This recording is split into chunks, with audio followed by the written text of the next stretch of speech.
ভারতের যে জনতা পার্টি মোদির দল বিজেপির সাম্প্রতিক যে নির্বাচনের ফলাফল আসছে, পশ্চিমবাংলায় শুভেন্দু অধিকারীর নেতৃত্বে তাদের যে ব্যাপক কারচুপি এবং ইঞ্জিনিয়ারিং ইলেকশন করে তারা জিতে আসছে, এর প্রেক্ষিতে আমাদের বাংলাদেশে একটা অনেকগুলো তর্ক তৈরি হচ্ছে আর কি। এবং একই সাথে আমাদের পূর্বাঞ্চলে আসাম, ত্রিপুরাতেও বিজেপি শাসন করছে। তো সেইখানে যে তর্কগুলো হচ্ছে যে বিজেপি যেহেতু একটা ধর্মীয় দল, এই একই রকম একটা ধর্মীয় দল আকারে ইসলামী দলগুলো কি বাংলাদেশে উত্থান হচ্ছে কিনা, এবং এটা জাস্টিফিকেশন হচ্ছে আমরা যখনই বিজেপির হিন্দুত্ববাদী ফ্যাসিস্ট রাজনীতি এগুলো নিয়ে কথা বলবার চেষ্টা করছি, বাংলাদেশের যারা আওয়ামী শাহবাগী বাম এই যে চক্র আছে, এই চক্র বলবার চেষ্টা করতেছে যে ওই পারে শুভেন্দু অধিকারী আর এইবারে জনাব শুভেন্দু সাহেবরা, শুভেন্দু মাওলানারা আছেন। এইভাবে একটা বয়ান তৈরি করবার চেষ্টা চলতেছে যে অ্যাজ ইফ মানে একই রকম একটা জিনিস। তো এইটা হইলে তো ওইটাও তো ঠিক আছে। অন্তর্বর্তীকালীন সরকারের অধীনে এই সময়টাতে বাংলাদেশে জামাত সহ ইসলামী দলগুলো দক্ষিণ পন্থার উত্থান হয়েছে, দক্ষিণ পন্থা শক্তিশালী হচ্ছে। কিন্তু গত দশক ধরে যে ভারতে দক্ষিণপন্থা চরমপন্থা একটা বিজেপি সন্ত্রাসী রাজনৈতিক গোষ্ঠী যে ক্ষমতা দখল করে নিয়েছে, এইটার আলোচনা কিন্তু আমাদের বাংলাদেশের যারা শাহবাগী শুভেন্দুরা আছে তারা এটা নিয়ে কথা বলছে না। তারা খুবই চুপচাপ যে আসলে এখানে কি হয়ে গেছে। তারা যে কলকাতার পূজা করে, তাদের যে নবী রবীন্দ্রনাথ ঠাকুর তাকে তারা উপাস্য মনে করে, ভারতের কলকাতার নাটক সিনেমা গল্প উদারতা, বাঙালি সংস্কৃতি, বাঙালিয়ানা, এপার বাংলা ওপার বাংলা, উদারতা, মানে এই যে বয়ান গত 6-7 দশক ধরে আমাদেরকে খাওয়ানো হয়েছে, এইটা সাডেনলি কয়েন যখন বদলে গেছে, তারা এইটার সাথে আর কোনো মানে মেজার করতে পারতেছে না, এটাকে তারা কোনোভাবে ব্যাখ্যা করতে পারতেছে না। এই জন্য দেখবেন যে বাংলাদেশের টোটাল এই যে নির্বাচন হয়ে গেল ভারতে, এই যে গেরুয়া বাহিনী যে পুরো ভারতবর্ষের একটা বিশাল অংশ দখল করছে, এটা নিয়ে বাংলাদেশের এই সুশীল ভারতপন্থী যে শাহবাগীরা আছে তাদের নিয়ে সিম্পলি তাদের কোনো বক্তব্য নাই, তারা চুপচাপ। তারা সবাই ব্যস্ত, এক একজন এখন হাম বিশেষজ্ঞ হয়ে গেছে। যে ও কবিতা আবৃত্তি করে তিনিও এখন হাম বিশেষজ্ঞ, যিনি অভিনয় করেন পরকীয়া করেন তিনিও হাম বিশেষজ্ঞ, যিনি আওয়ামী ফ্যাসিবাদের দালালি করছেন তিনিও হাম বিশেষজ্ঞ, যারা বাংলাদেশে 24-এর গণ অভ্যুত্থানকে হানাদার সন্ত্রাসী বলছেন তারাও এখন জ্বালানি বিশেষজ্ঞ। দিনরাত হাসিনার পূজা করা, সামন্তলাল সেনকে কেন চিকিৎসা দিতে দেওয়া হইল না যখন মাইলস্টোনে প্লেন পড়ল গিয়ে, এটা নিয়ে তারা খুবই মায়া কান্না করছেন। মানে তারা মানে এত আবেগ ঘন শিশুর মৃত্যু নিয়ে তারা চিন্তিত। মানে এই টোটাল গোষ্ঠী দেখবেন বিজেপির রাজনীতি নিয়ে তাদের কোনো ইয়ে নাই, কোনো বক্তব্য নাই। এখন মৌলিক জায়গা যেটা, সেটা হচ্ছে বিজেপির রাজনীতিটা বোঝা, যেটা নিয়ে আমরা অনেকবার কথা বলছি যে অখণ্ড ভারতের যে রাজনীতি, বিজেপি যে ফ্যাসিস্ট আইডিওলজিতে বিশ্বাস করে, হিন্দুত্ববাদ অখণ্ড ভারত, এই হিমালয় হিন্দুকুশ থেকে শুরু করে একেবারে ভারত মহাসাগর পর্যন্ত যা আছে ডানে বামে সব মিলায় নাকি একটা দেশ হবে, এরকম একটা সোনার ভারত নাকি বহু আগে ছিল এক সময়, আর্যদের সেই সভ্যতা মৌর্য টর্য এইসব মিলায় সময় নাকি ছিল যদিও। এবং এই পুরো আইডিয়াটা হচ্ছে ব্রিটিশ যারা রাইটার ছিলেন, ব্রিটিশ কলোনিয়ালিস্টরা ছিলেন তাদের মধ্য থেকে আসছে। জেমস মিলের যে হিস্ট্রি অফ ইন্ডিয়া তে তারা যে গোল্ডেন এইজ বলে যে জিনিসটাকে আইডেন্টিফাই করেছে, যে ওই সময়টা। পরে দ্বিতীয়ত সময় হচ্ছে বারবারিয়ানদের কথা বলা হচ্ছে, যে ইনভেডাররা আসছে, ফরেনাররা আসছে, মানে মুসলমানদেরকে মিন করেছে। তারা যে 600, 700, 800 বছর শাসন করেছে, এইটা হচ্ছে ভারতের যে হিন্দু সভ্যতা ছিল এটাকে ধ্বংস করে দিয়ে গেছে।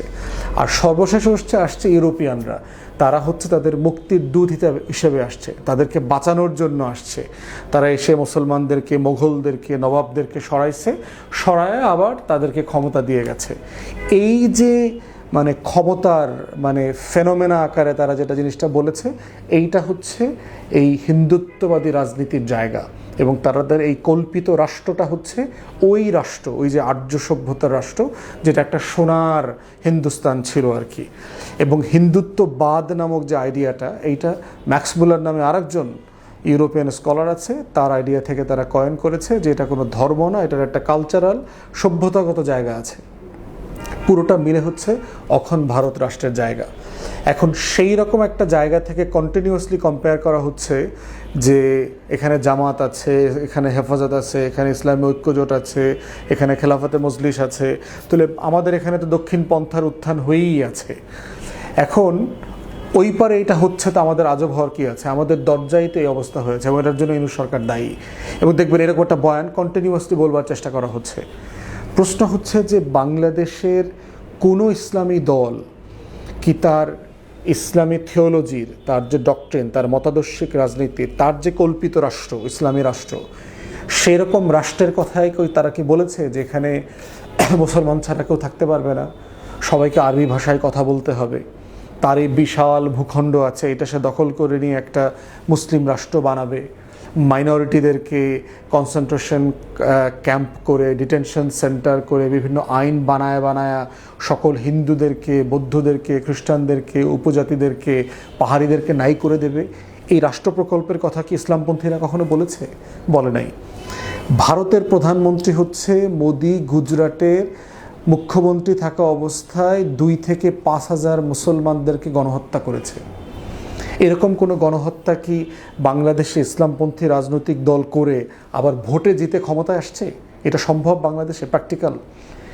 যেটা বিজেপি করে মুখ্যমন্ত্রী থেকে এরপরে সে প্রধানমন্ত্রী হয়ে গেছে। তাহলে ভারতের যে জাতপাতের রাষ্ট্র কাঠামো, সেখানে যে কাজগুলো করা সম্ভব, যে ব্রাহ্মণিজম চলছে, 16% জনগোষ্ঠী পুরো দেশ দখল করে নিয়েছে, কাঠামো, এস্টাবলিশমেন্ট, আর্থিক লেনদেন, সব কিছু, সেই রকম একটা বাস্তবতায় কি বাংলাদেশের কোনো ইসলামপন্থী দল আছে? কোনোদিন সম্ভব প্র্যাকটিক্যালি?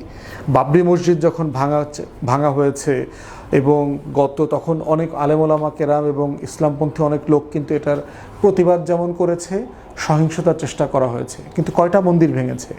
বাংলাদেশে কি শত শত মন্দির নাই হয়ে গেছে? বাংলাদেশের ইসলামিক দলগুলো কি মন্দির ভাঙা শুরু করেছে?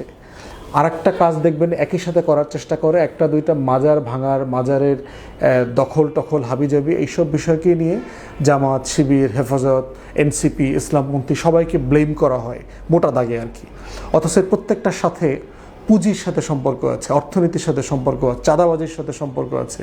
এই যে মিরপুরের শাহ আলী মাজার, এই মাজারের ট্রাস্টে 400 দোকান আছে। ঢাকার মতো একটা জায়গায় কোনো মাজারে যদি 400 দোকান থাকে, তাহলে তার কত হাজার কোটি টাকার সম্পত্তি আছে।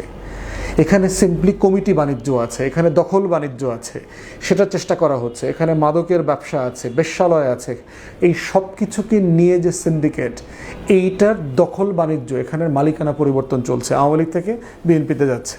কিন্তু কি করলো? ঝামেলাটা পাকায় দিয়ে হুজুরদের উপর চাপায় দিল, তৌহিদি জনতা, মব। এই যে বিজেপির ফ্রেমে বাংলাদেশকে ব্যাখ্যা করবার চেষ্টা আমাদের শাহবাগী শুভেন্দু অধিকারীরা করতেছে বাংলাদেশের, তাদেরকে মাথায় রাখা দরকার। তাদেরকে এই মিথ্যাচারটা তাদেরকে ফেস করতে হবে। অতএব আমাদের বক্তব্য হচ্ছে যে ইসলামপন্থী রাজনীতি আপনার ভালো না লাগতে পারে, জামাতকে আপনার, খেলাফতে মজলিসকে আপনার ভালো লাগতে পারে, এটাই গণতন্ত্র, আপনি পক্ষেও থাকবেন বিপক্ষেও থাকবেন, কিন্তু ইসলামপন্থী রাজনীতিকে বিজেপির ফ্যাসিবাদী রাজনীতির সাথে কম্পেয়ার করা এবং কন্টিনিউয়াসলি সারা বাংলাদেশে, সারা ভারতবর্ষে তারা যে ফ্যাসিবাদ কায়েম করছে, বাড়িতে ঢুকে ফ্রিজে গরুর গোশত রাখা আছে কি না সেটা পর্যন্ত চেক করতেছে। এবং দেখেন পশ্চিম বাংলায় এই সাম্প্রদায়িক রাজনীতির সবচেয়ে বড় ভিকটিম কারা হচ্ছে আজকে? গরিব হিন্দুরা, যারা গরু লালন পালন করে, ফার্ম করছে, তাদের সবচেয়ে বড় ব্যবসার মৌসুম হচ্ছে কোরবানি। মুসলমানদেরা কোরবানির সময় তার গরু কিনে নিয়ে যাবে, কিন্তু আজকে যেটা হচ্ছে যে মুসলমানরা গরু কিনতেছে, কেনা গরুটা পথের থেকে আবার বিজেপির লোকজন রাস্তা থেকে নামায়া হেনস্থা করতেছে। মুসলমানরা গরু বয়কট করছে যে আমরা কোনো হিন্দু খামারির গরু কিনবো না, কোরবানি খাসি দিয়ে করা যায়, ভেড়া দিয়ে করা যায়, ছাগল দিয়ে করা যায়, আমরা করবো না, গরু নিবই না এবার। তাহলে এখন কি অবস্থা হয়েছে?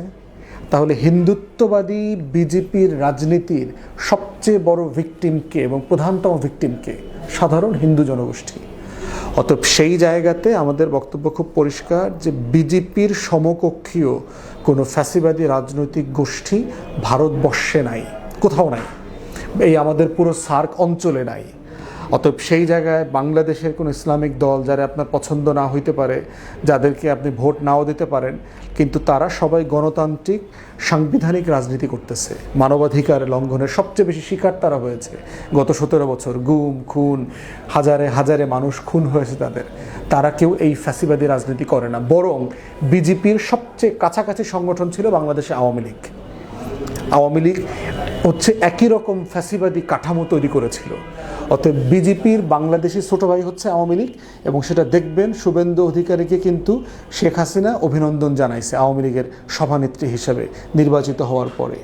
অতএব যেই নির্বাচনটা পশ্চিম বাংলা হয়েছে মুসলমানদের বিরুদ্ধে এবং বাংলাদেশকে ঘিরে বাংলাদেশের বিপক্ষে, তাদের ওইখানে থাকায় আশ্রিত আওয়ামী লীগের হাজার হাজার নেতাকর্মীদের পক্ষ হয়ে আওয়ামী লীগের নেত্রী হইল শুভেন্দুকে অভিনন্দন জানাইছে। তাহলে চিন্তা করে দেখেন, বিজেপির সবচেয়ে কাছের রাজনৈতিক ফ্রেমে চিন্তা করে কে? আওয়ামী লীগ, অন্য কোনো ইসলামী দল, ধর্মীয় দল না। এবং 5ই আগস্টের পরে আপনারা দেখেছেন বাংলাদেশের সকল ইসলামিক রাজনৈতিক দল, হেফাজত, আলেম ওলামায়ে কেরাম, মাদ্রাসার ছাত্ররা মিলে দিনের পর দিন, সপ্তাহের পর সপ্তাহ মন্দির পাহারা দিয়েছে, হিন্দুদের বাড়িঘর পাহারা দিয়েছে, হিন্দুদের উপাসনালয়, ব্যবসা বাণিজ্য, দোকানপাট পাহারা দিয়েছে, দখল করে নাই। অতএব ওই অসাম্প্রদায়িকতার নামে আপনার যে সাম্প্রদায়িক ভারত এবং ফ্যাসিবাদ কায়েম হয়েছে, এইটা কোনোদিন বাংলাদেশে হবে না। ইসলাম এবং ইসলাম পন্থা ইটসেলফ এই কাঠামোর ভিতরে পড়বে না, কারণ ইসলামিক থিওলজি এটা অ্যালাউ করে না অন্যের উপরে জুলুম করা, কারো হক নষ্ট করা। অতএব সেটা কোনোদিন হয়ে উঠবে না। অতএব বাংলাদেশে বিজেপির সাথে কোনো ইসলামিক দল অথবা ইসলামিক পন্থা রাজনৈতিক দলের সাথে মিলানোটা হচ্ছে সিম্পলি আওয়ামী ফ্যাসিবাদকে লুকানোর চেষ্টা করা, আওয়ামী ফ্যাসিবাদের যে গুনাহ আছে এইটাকে লুকানোর চেষ্টা করা, এবং এইটা আখেরে সফল হবে না। ধন্যবাদ।